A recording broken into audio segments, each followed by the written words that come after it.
આજે અમારે દાહોદ શહેરની અંદર બહારની ટોટલ 32 ટીમો આવી હતી.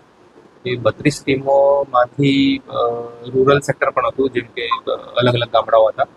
પણ હું દાહોદ શહેરની વાત કરું તો એની અંદર ટોટલ આજે 16 ટીમ હતી.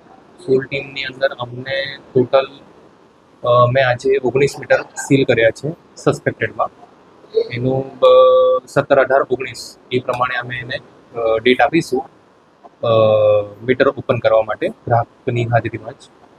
અને આજ દિન સુધી અમે ટોટલ 145 મીટર રેપ કરી ચૂક્યા છે અને અમે 54નું પરીક્ષણ કરી દીધું છે.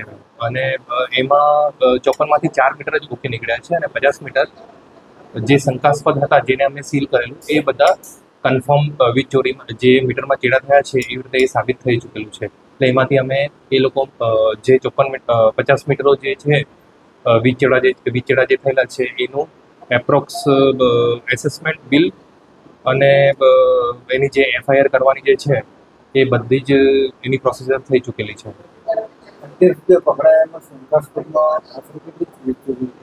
આશરે અમે ટોટલ 1,25,00,000 સુધીનો અમે જે એસેસમેન્ટ કરેલું છે, એ સિટીની અંદરની વાત કરું, દાહોદ શહેરની અંદર, તો 1,25,00,000ની ચોરી પકડાયેલ છે.